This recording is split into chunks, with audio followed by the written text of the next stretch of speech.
You should have told me sooner if you needed a room. Now it is too late." My mother's voice was flat, dismissive, like she was explaining something obvious to a child. "We gave your room to Gregory. He is the groom's business partner. He is a big deal, unlike you." I stood in the lobby of the mountain lodge, my small suitcase at my feet, the scent of pine and expensive candles filling the air. Outside, the Colorado Rockies stretched endlessly, beautiful and indifferent. Inside, my heart was sinking. "Mom, I confirmed my room 3 months ago," I said, keeping my voice steady even as my hands trembled. "I sent the deposit myself." Well, things changed. She adjusted the pearl necklace at her throat, a gift from my sister Vivian, no doubt. "Gregory flew in from Seattle specifically for this. His connections could help your sister's husband tremendously. You understand, do you not?" I understood perfectly. I just did not matter. My name is Harper. I was 29 years old, and I had spent my entire life being the invisible daughter. The one who was always there but never truly seen. The reliable one, the quiet one. The one who made no waves and asked for nothing because asking meant disappointment. I worked as a waitress at a diner in Denver, pulling double shifts to pay rent on my tiny apartment. But that was not who I wanted to be. In the quiet hours between midnight and dawn, I wrote. I poured everything I had into stories about women who found their strength, who overcame impossible odds, who were loved for exactly who they were. I had self-published 3 novels under a pen name, and while they had not made me rich or famous, they were mine. They were proof that I existed beyond the role my family had assigned me. My sister Vivian was getting married to a man named Preston. He was the son of a prominent real estate developer in Colorado Springs, and this wedding was less a celebration of love and more a merger of ambitions. Everything had to be perfect, and perfect meant prioritizing people who mattered. I was not one of those people. "Where am I supposed to stay?" I asked, hating how small my voice sounded. "There is a hostel about 20 minutes down the mountain," my mother said. "It is not luxurious, but it will do for someone in your situation." Someone in my situation. Someone who worked for tips. Someone who dreamed impractical dreams. Someone who would never be a big deal. "The ceremony is at 2 tomorrow," she continued, already turning away. "Do not be late. Vivian wants photos at 1. Wear something appropriate. That black dress you brought last Christmas looks like a garbage bag." She walked away without looking back, her heels clicking against the marble floor. I watched her go, feeling the familiar ache spread through my chest. It was not a new pain. It was an old one, worn smooth by years of repetition. But something about this moment felt different. Heavier. I picked up my suitcase and walked toward the front desk. The receptionist, a young woman with kind eyes, looked at me sympathetically. "I am so sorry," she said quietly. "I saw what happened. Your mother insisted we reassign the room this morning." "It is fine," I said, and I meant it to sound brave, but it came out hollow. "Can you recommend the hostel she mentioned?" The receptionist wrote down an address and handed it to me with a small, sad smile. "For what it is worth, you deserve better." I thanked her and walked out into the cold mountain air. The sun was setting, painting the sky in shades of orange and pink, and I stood there for a moment, breathing it in. The beauty of it felt cruel somehow, a reminder that the world could be stunning even when your heart was breaking. I found the hostel 40 minutes later, a small building with peeling paint and a flickering neon sign. The room I rented was barely larger than a closet, with a thin mattress and a window that would not close all the way. I sat on the edge of the bed and stared at the wall. Tomorrow, I would smile. I would stand in the photographs like I was supposed to. I would congratulate my sister and pretend that none of this hurt. I had been doing it my whole life. What was one more day? But as I sat there in that tiny room, listening to the wind whistle through the gap in the window, something shifted inside me. I could not name it yet. I could not see its shape or understand its weight. But it was there, growing in the darkness like a seed waiting for spring. I did not know it then, but this was the beginning of everything. The moment I stopped being the daughter they wanted and started becoming the woman I was meant to be. The hostel bed creaked as I lay down, pulling the thin blanket over my shoulders. Sleep came slowly, interrupted by thoughts of all the times I had been pushed aside, all the moments I had swallowed my pain and called it acceptance. Tomorrow would be different. I did not know how yet, but I felt it in my bones. Something was coming. Growing up in my family meant understanding your place in the hierarchy. Vivian was the sun, and the rest of us were planets orbiting her light. She was born beautiful, and my parents treated that beauty like a divine gift that demanded worship. I was born 2 years later, and from the beginning, I was different, quieter, less demanding. I learned early that my needs would always come second, so I stopped voicing them. I became the easy child, the one who never caused trouble, the one who faded into the background while Vivian commanded center stage. My father left when I was 11. He remarried a woman in California and started a new family, calling occasionally on birthdays and Christmas until even those calls stopped coming. His absence left a hole that my mother filled with ambition for Vivian. If we could not have a complete family, we could at least have a successful one. And success, in my mother's eyes, meant Vivian's success. I remember the day I showed my mother my first completed manuscript. I was 23, working at the diner while taking online classes in creative writing. I had spent 2 years pouring my soul into that story, and I wanted so desperately for her to be proud. She glanced at the title page and set it aside. "That is nice, dear. But when are you going to get a real job? Vivian just got promoted at the firm." I never showed her my writing again. My novels found a small but loyal readership online. The reviews were encouraging, with readers connecting to my stories about women reclaiming their lives. But without marketing money or industry connections, growth was slow. I made enough from book sales to cover my phone bill, nothing more. To my family, this made me a failure, a dreamer who refused to wake up. Vivian, meanwhile, thrived. She worked at a high-end architecture firm, designing luxury homes for wealthy clients. She dated men with impressive titles and expensive watches. When she announced her engagement to Preston, my mother cried tears of joy and immediately began planning the wedding of the century. I was asked to help with the planning, of course. I addressed 300 invitations by hand because my handwriting was neat. I researched vendors and venues because I was organized.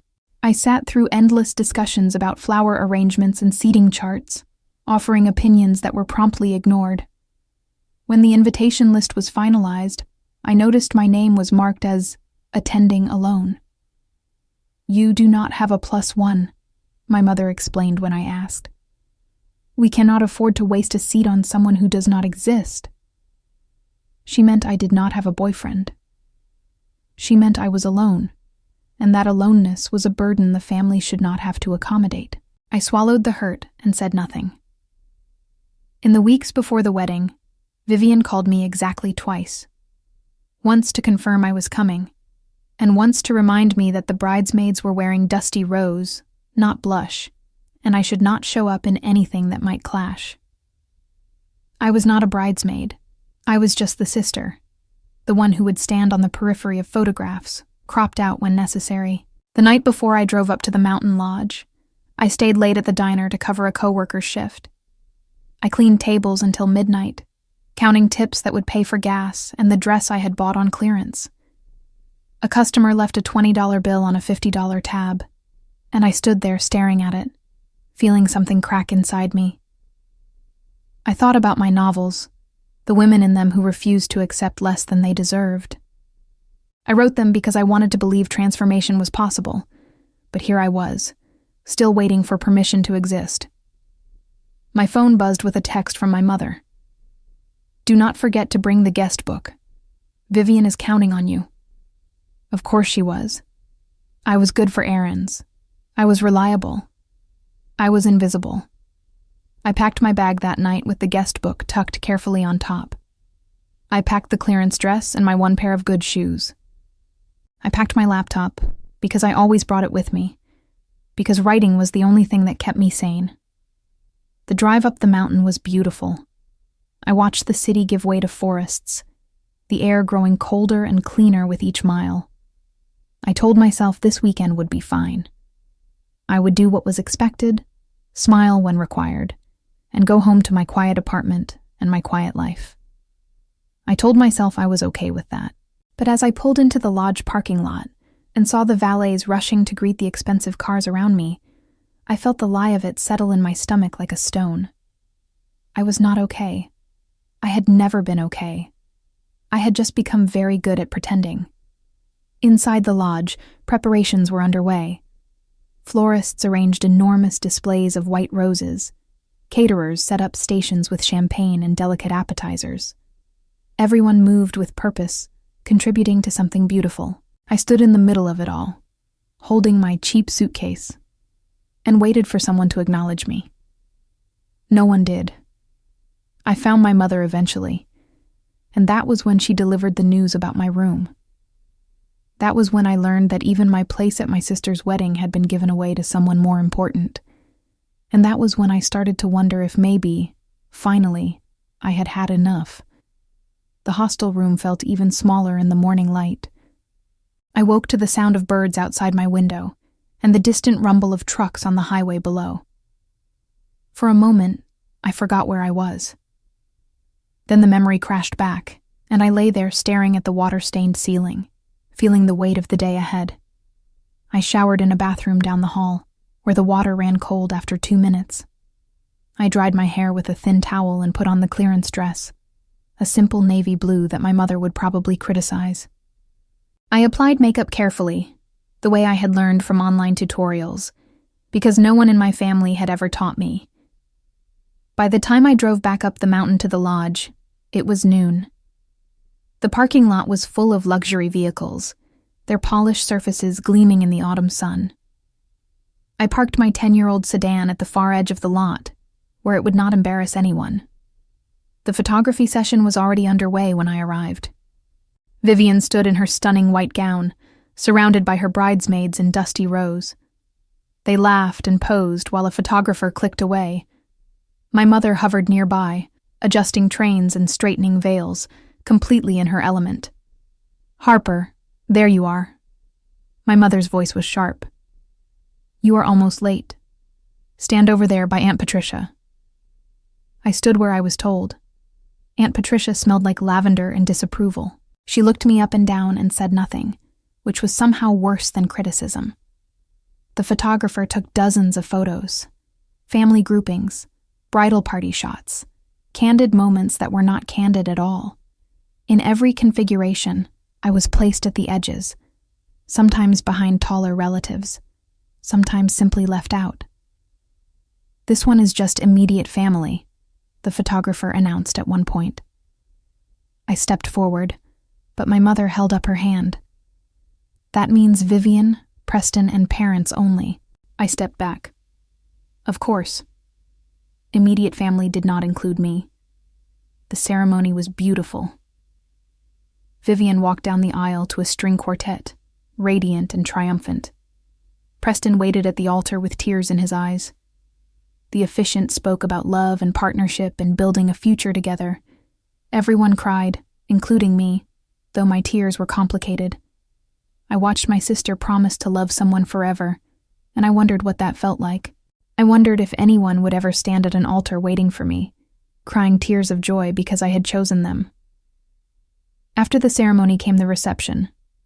The ballroom was transformed into a wonderland of white flowers and golden candlelight. The meal was exquisite, multiple courses of things I could not pronounce, served by waiters who looked like they pitied me. I was seated at a table near the kitchen doors, with distant relatives I had not seen since childhood. Gregory, the business partner who had taken my room, sat at the head table with the wedding party. He was handsome and confident, laughing at something Preston said, completely unaware that his presence had cost me my place. I ate quietly and listened to my table mates discuss their various achievements. Cousin Theodore had just made partner at his accounting firm. Aunt Margaret's daughter was starting medical school. Everyone had something impressive to share. When they asked what I was doing, I said I worked in food service and did some writing on the side. The silence that followed was deafening. Vivian danced with Preston, then with our mother, then with a parade of important guests. She did not dance with me. She barely looked at me all night. At some point, I excused myself and walked outside to the terrace. The mountain air was cold and crisp, and I stood there looking up at the stars, feeling more alone than I had ever felt in my life. "Beautiful night," a voice said behind me. I turned. It was one of the waiters, a young man about my age with kind eyes and a genuine smile. "It is," I agreed. "Tough crowd in there," he said, leaning against the railing beside me. "I have been watching. You seem like the only real person at this whole thing." I laughed despite myself. Is it that obvious? Only to those of us who are also invisible. He smiled. "I am Julian, by the way." Harper. We talked for a few minutes about nothing important. He was working his way through college, studying journalism. He wanted to write too. He asked about my books, and I told him, surprised by how good it felt to be heard. "You should keep going," he said, before heading back inside. "Your stories might change someone's life someday. You never know who needs them." I stood there long after he left, his words echoing in my mind. Your stories might change someone's life. I thought about the women I wrote about. The ones who walked away from situations that diminished them. The ones who chose themselves when everyone else had abandoned them. I had been writing those women for years. Maybe it was time to become one. I did not go back to the reception. I walked to my car, drove down the mountain to the hostel, and sat on that thin mattress in that tiny room. I opened my laptop and stared at the blank page. Then I started typing. I typed until my fingers ached and the sun came up. I typed out my pain and my anger and my hope. I typed out a woman who finally said enough, who walked away from everyone who had ever made her feel small, who built a life so beautiful that it did not need anyone else's approval.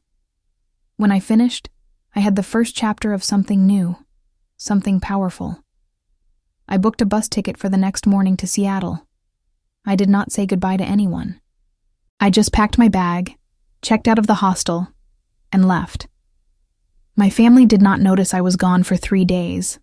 By then, I was already building a new life. Seattle greeted me with rain and possibility. I arrived with $400 in my bank account, a suitcase full of clearance rack clothes, and a burning determination to become someone new. I found a cheap room in a boarding house near Pioneer Square and immediately started looking for work. Within a week, I had 2 jobs. Days at a coffee shop in Capitol Hill, nights at a bookstore that hosted open mic readings. The bookstore was where everything changed. I started attending the readings, listening to poets and novelists share their work. At first, I was too nervous to participate. But one Thursday night, encouraged by a regular named Gabriella, who had become something like a friend, I stepped up to the microphone. I read from my new novel, the one I had started that night at the hostel. My voice shook at first, but as I continued, something shifted. The words flowed out of me, raw and honest, and when I finished, the room was silent. Then applause. Real, genuine applause. "That was extraordinary," a man said afterward, approaching me with an intensity that made me step back. He was tall, with silver-streaked hair and sharp blue eyes. He dressed like money but spoke like someone who remembered not having it. "Thank you," I managed. "I am Alexander," he said, extending his hand. "I own a publishing house, Valina Media. Perhaps you have heard of it." I had. Valina Media was one of the most prestigious independent publishers in the Pacific Northwest. They had launched careers of authors I admired, I read your first 3 books, Alexander continued, and my heart nearly stopped. I have been following your pen name for 2 years. When I heard you were reading tonight, I had to come. You came specifically to see me? I did, he smiled, and it transformed his face from imposing to warm. I think you are one of the most talented writers I have encountered in 20 years, and I think you are wasting that talent on self-publishing with no support. I did not know what to say. This kind of thing did not happen to people like me. This was the stuff of dreams, of fiction. Have coffee with me tomorrow, Alexander said. Let me tell you what I can offer. If you are not interested, you walk away and nothing changes. But if you are interested, I think we could do something remarkable together. I agreed, because how could I not? The next morning, we met at a quiet cafe overlooking Elliott Bay. Alexander laid out his vision. He wanted to acquire my backlist and publish my new novel with full marketing support. He believed my stories could reach millions of readers if given the proper platform. Why me? I asked, still not quite believing this was real. Because you write truth, he said simply. Your characters feel real because they are real. They are you, and people are hungry for that authenticity. We talked for 3 hours. He told me about building Velena Media from nothing, about the authors he had championed, and the books that had changed lives. He asked about my family, and I told him more than I intended to. About Vivian and my mother. About the wedding and the hostel, and the moment I decided to leave. They do not deserve you, Alexander said quietly. But perhaps you needed them to be exactly who they are. Sometimes the people who wound us most deeply also set us free. Over the following months, Alexander became my mentor. He introduced me to editors and agents and marketing specialists. He helped me refine my new novel until it shone. He believed in me with an unwavering certainty that I had never experienced before. And somewhere along the way, something else began to grow. I noticed how Alexander's face lit up when he saw me, how he remembered small details I mentioned in passing, how he always made sure I had eaten, had slept, had everything I needed to focus on my work. You look at her differently, Gabriella observed one night at the bookstore. And she looks at you the same way. I denied it at first. He was older, successful, out of my league. But the feelings would not stay buried. And one evening, as we walked along the waterfront after a long editing session, Alexander stopped and turned to me. I have tried very hard not to fall in love with you, he said. I have failed completely. I looked up at him, this man who had seen me when no one else had, who had believed in me when I had barely believed in myself. I stopped trying not to fall weeks ago, I admitted. He kissed me there, with the city lights reflecting on the water and the sound of ferries in the distance. It was the kind of kiss I had written about 100 times but never truly experienced. That night, I understood what it meant to be chosen. Not despite my flaws or my struggles, but because of them. Because someone finally saw all of me and wanted exactly that. My novel was published 6 months later to critical acclaim. It debuted on bestseller lists and stayed there for weeks. Readers connected with the story of a woman who walked away from everything that diminished her and built a life worth living. They did not know it was autobiographical. They did not need to. Meanwhile, my family had no idea where I was. My phone had died 2 weeks after I arrived in Seattle, and I had gotten a new number. I did not reach out to update them. I did not post on social media. As far as they knew, I had simply vanished. I heard later, through distant relatives who found me online, that my mother had been furious, that Vivian had complained about my selfishness at holiday gatherings, that they assumed I was somewhere struggling, proving their predictions right. They had no idea I was thriving. They had no idea I was in love with a man whose net worth exceeded their wildest imaginations. They had no idea I was becoming exactly who I was meant to be, and I intended to keep it that way for as long as possible. 16 months after I left my sister's wedding, my life was unrecognizable. My second novel with Valina Media had just been acquired for a film adaptation. I had moved from the boarding house to a beautiful apartment overlooking Puget Sound, a gift from Alexander that I had tried to refuse until he reminded me that partners supported each other. We had been officially together for nearly a year, and every day with him felt like a revelation. He was patient with my insecurities, generous with his praise, and fiercely protective of my independence. When interviewers asked about our relationship, he always redirected attention to my work. "She does not need me to be successful," he would say. "She was brilliant long before we met. I am just lucky enough to witness it up close." My books were being translated into 12 languages. I had speaking engagements and podcast interviews, and a growing community of readers who shared how my stories had helped them find their own strength. I was no longer invisible. I was seen by millions. But my family still did not know. I kept them blocked, kept my distance, kept building my new life without their shadow. It was not about revenge. Not yet. It was about protection, about healing, about finally having the space to become who I was meant to be without their constant diminishment. That changed on a Tuesday afternoon in April. Gabriella called me in a panic. "Have you seen the news? Someone leaked your engagement." My stomach dropped. Alexander and I had been engaged for 3 weeks, keeping it private while we figured out how to announce it on our own terms. We had told only close friends, sworn them to secrecy. "What are you talking about?" "It is everywhere," she said. "Entertainment news, social media, everywhere. They are calling you the Cinderella author. There are pictures from that dinner we had at the waterfront. Someone must have sold them." I hung up and opened my laptop. She was right. Headlines screamed about the best-selling author who had won the heart of a billionaire publisher. My photograph was everywhere, alongside Alexander's, alongside speculation about our wedding plans and my mysterious past.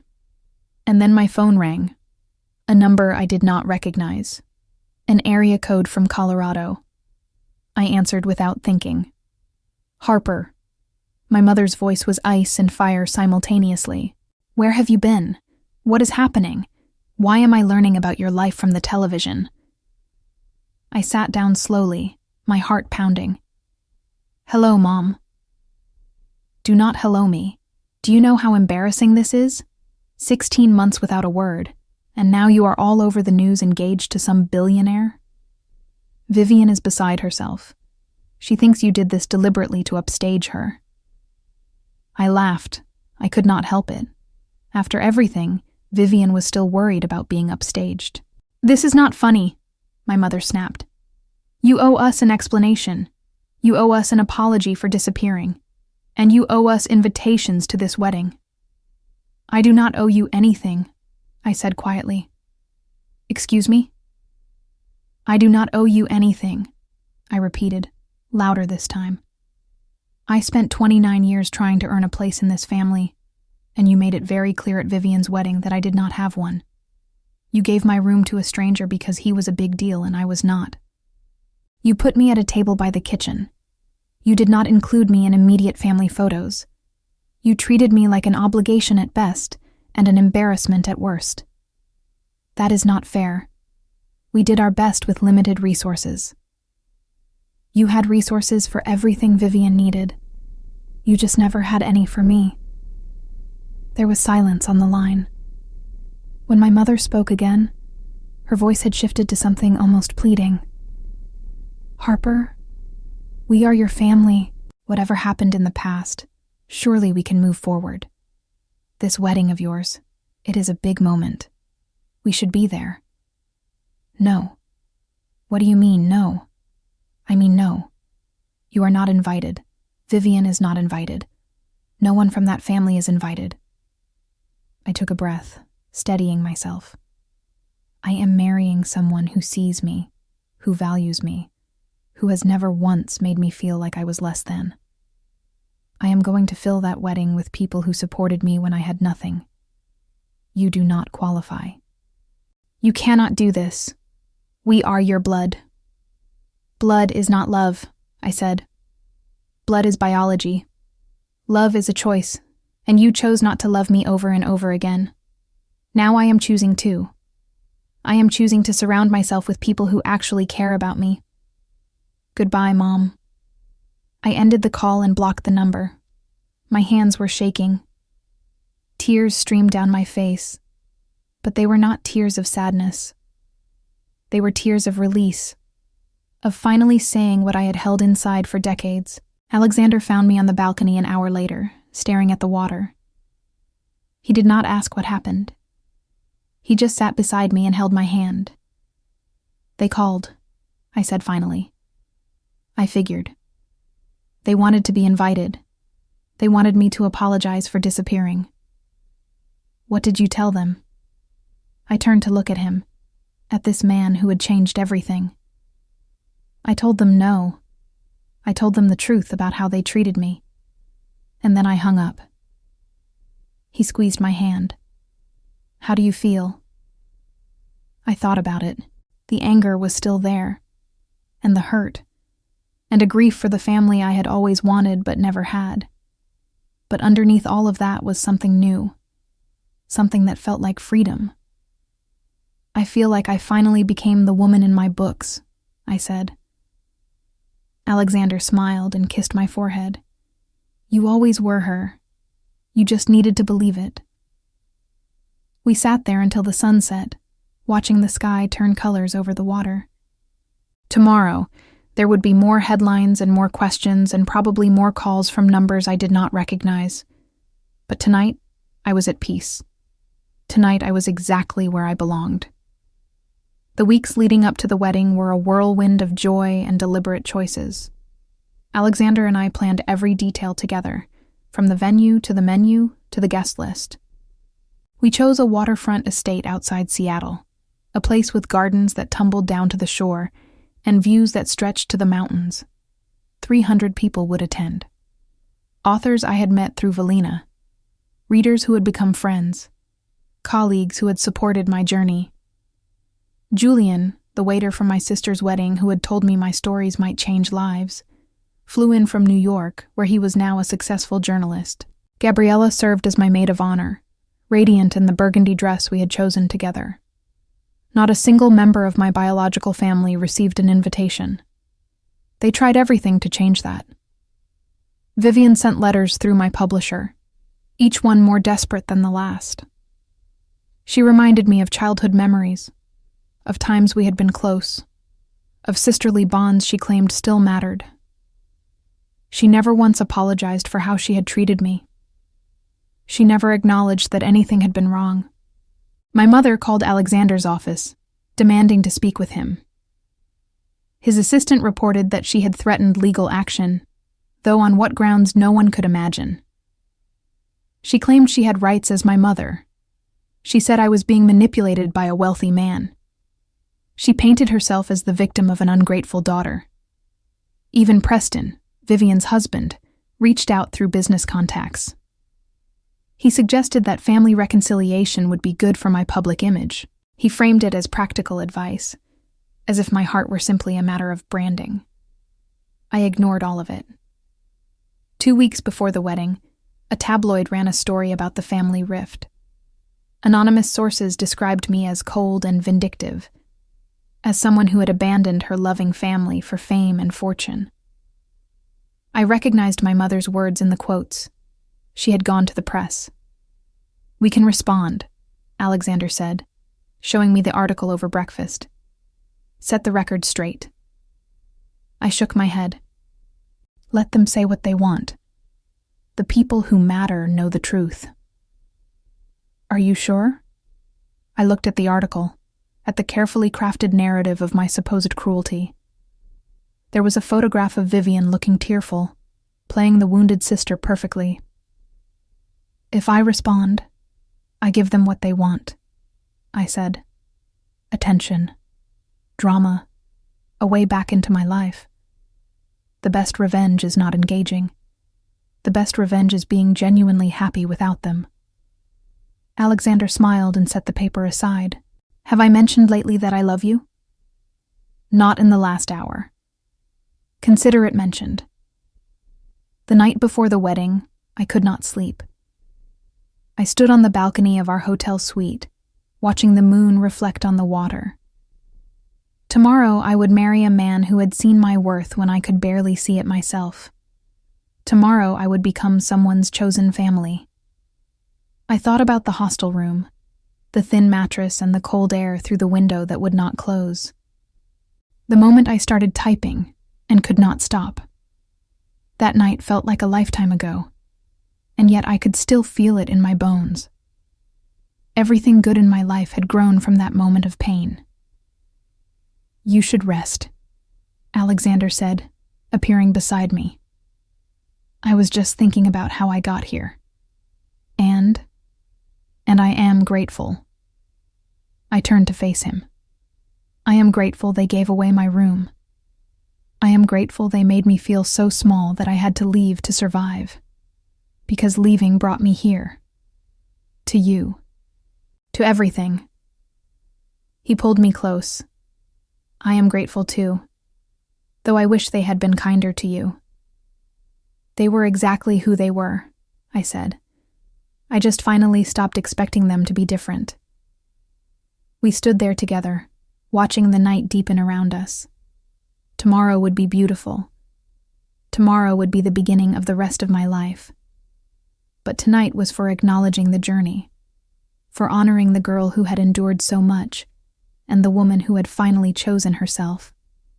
Somewhere in Colorado, my family was probably plotting their next move, drafting another letter, planning another public appeal, finding new ways to insert themselves into my story. They did not understand that they were no longer part of it. I had written a new narrative, one where I was the hero instead of the footnote, one where love was given freely, not earned through endless proving. One where I mattered not because of what I could do for others, but simply because I existed. Tomorrow, I would walk down an aisle toward a future I had built with my own 2 hands. I would say vows to a man who had never once asked me to be less than I was. I would dance under stars with people who had chosen to love me, just as I had chosen to love them. And my family would watch from a distance, unable to touch any of it. That was not revenge. Not exactly. Revenge implied I was still focused on them, still defined by their rejection. This was something different. This was moving on so completely that their absence was not a statement, but simply a fact. They had taught me what I did not want. They had shown me what I refused to accept. And in doing so, they had freed me to find everything I truly needed. I went inside and finally slept, dreaming of gardens and vows, and a life that belonged only to me. The morning of the wedding dawned clear and bright, the kind of day that felt like a promise. I woke to sunlight streaming through the windows and the sound of gentle waves against the shore below. For a moment, I lay still, letting the significance of the day settle over me. Gabriella burst in 10 minutes later with coffee and enthusiasm. Time to become a bride, she announced, practically bouncing. Hair and makeup are set up in the suite next door. The flowers just arrived. Everything is perfect. Everything was perfect. And yet, have there been any more calls? I asked, accepting the coffee. She hesitated.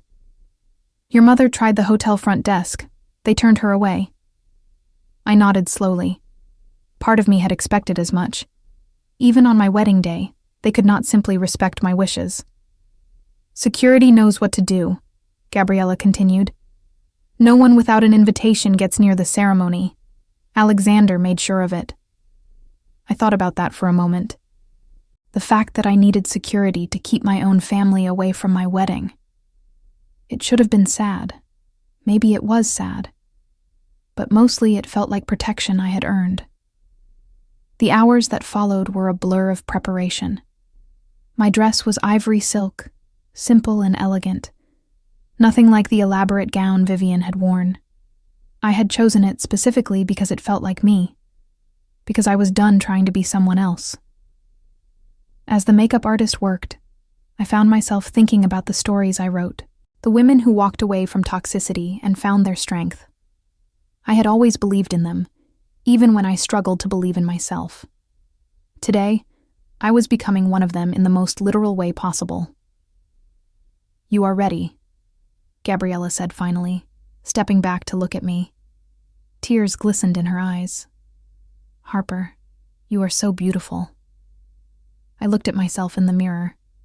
The woman staring back was not the girl from the hostel. She was not the invisible daughter, or the struggling waitress, or the overlooked sister. She was an author, a partner, a woman who had chosen herself. "Let us do this," I said. The ceremony was held in the estate's garden, overlooking the water. 300 guests sat in white chairs among the flowers, their faces bright with joy. I saw Julian near the front, grinning like a proud brother. I saw editors and publishers and readers who had sent letters saying my books had changed their lives. I saw a community of people who had chosen to love me, and whom I had chosen to love back. Alexander waited at the altar, and when our eyes met, the rest of the world fell away. This man had seen me at my lowest. He had believed in me when I could not believe in myself. He had offered me opportunities without asking anything in return, and he had fallen in love with me not for what I could give him, but for who I was. I walked toward him, each step taking me further from the life I had left behind. When I reached the altar, he took my hands. His eyes were bright with unshed tears. "You came," he whispered, a callback to our earliest conversations about showing up for the people who matter. "I will always come," I whispered back. The officiant began the ceremony, but I barely heard the words. I was too focused on Alexander's face, on the life stretching out before us, on the miracle of being exactly where I belonged. We exchanged vows we had written ourselves. His were eloquent and heartfelt. Mine were simple. I spent my whole life waiting to be chosen. Today, I am choosing back. I choose you. I choose us. I choose this. When we were pronounced married, the applause that rose from the garden felt like a wave of warmth carrying us forward. We kissed as the sun sparkled on the water, as cameras flashed, as 300 people celebrated the love we had built from nothing. Somewhere far away, my family was not invited and not present. That absence was its own kind of statement. The reception was held in a glass pavilion overlooking the bay. Tables draped in white linens held centerpieces of wildflowers and candles. A string quartet played as guests mingled, champagne flowing freely, conversations rising in joyful crescendo. I moved through the crowd with Alexander at my side, accepting congratulations and embracing friends. Every face I saw was someone who had supported me, believed in me, shown up when it mattered. Julian caught me during a quiet moment near the dessert table. "I still remember that night at your sister's wedding," he said. "You looked so lost. And now look at you." "You told me my stories might change someone's life," I replied. "That changed mine." He smiled. "I always knew you were going to be okay. I just did not know okay would look this spectacular." As the evening progressed, speeches were given. Gabriella spoke of our friendship, of watching me transform from someone who apologized for existing into someone who owned every room she entered. Alexander's business partner, Benjamin, shared stories of the first time Alexander had mentioned me, how his eyes had lit up in a way Benjamin had never seen before. When it was Alexander's turn to speak, he stood and looked at me across the room. "When I met Harper," he began, "she did not know her own worth. The world had spent years convincing her she was less than, and she had started to believe it. But I saw something different. I saw a woman with fire in her heart and stories in her soul. I saw someone who had survived so much and still had the capacity for such profound love. My greatest honor is not building a company or publishing bestsellers. My greatest honor is that she chose me to witness her becoming." I wiped tears from my eyes as the room erupted in applause. Later, as we had our first dance, Alexander leaned close to my ear. "Your mother tried to crash the gate." I stumbled slightly. "What?" "Security stopped her. And Vivian. They apparently drove all night from Colorado."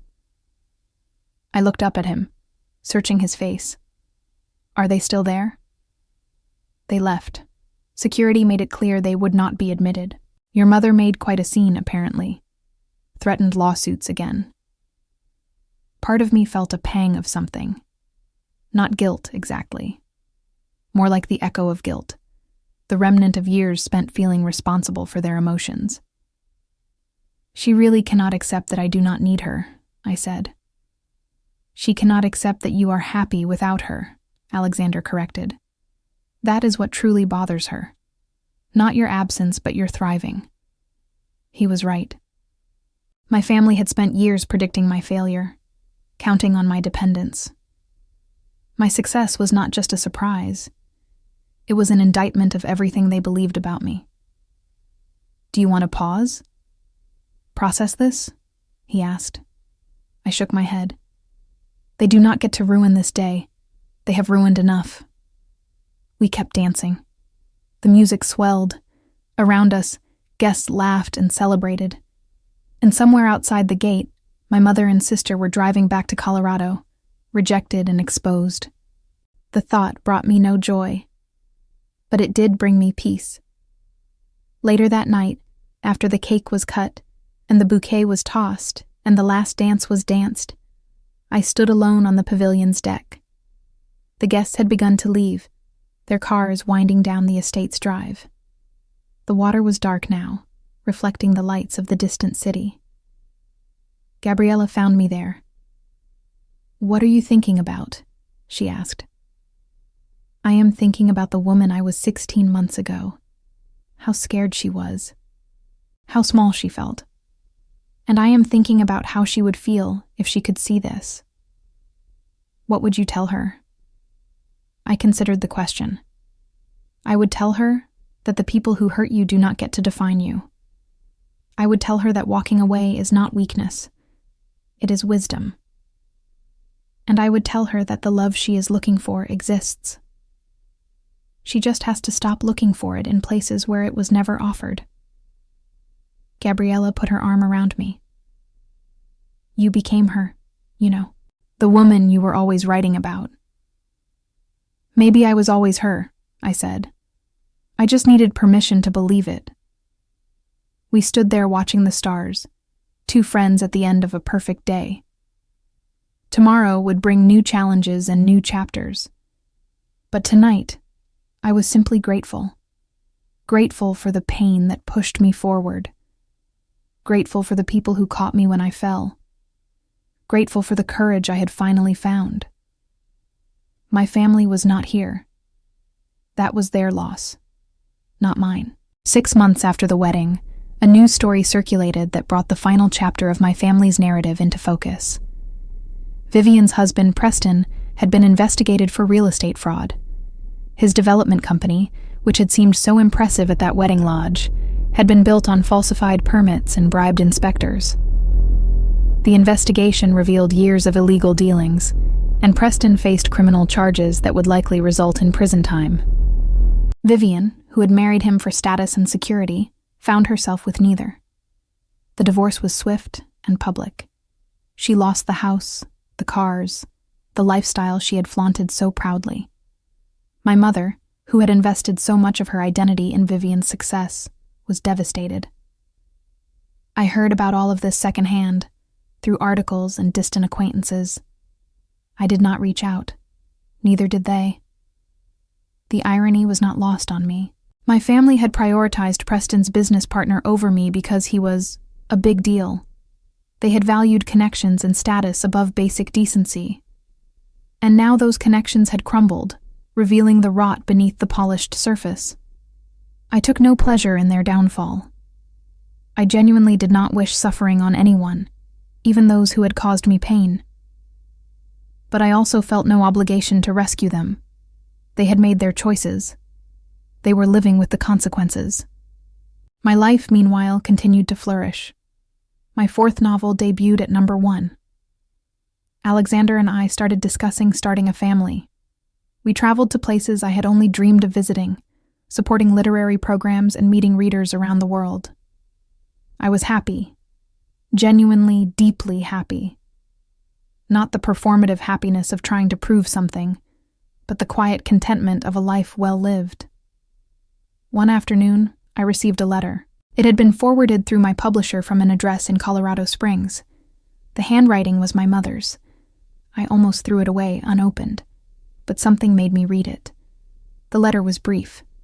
My mother wrote that she had been wrong, that she had spent years favoring Vivian because Vivian demanded attention and I never did, that she realized now she had confused silence with contentment, and that my willingness to accept less had made it easy to give me less. She did not ask for forgiveness. She did not ask to be invited back into my life. She simply said she was sorry, and that she hoped I was as happy as I appeared. I read the letter twice, then set it down. I did not know if I would ever respond.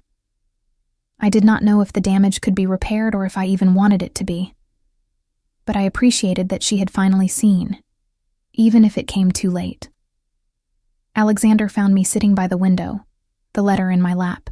"From your mother?" I nodded. She apologized, actually apologized. "How do you feel?" I thought about it. "I feel like a door that has been locked for years just cracked open. I do not know if I want to walk through it, but at least I know it is possible." He sat beside me and took my hand. "Whatever you decide, I will support you."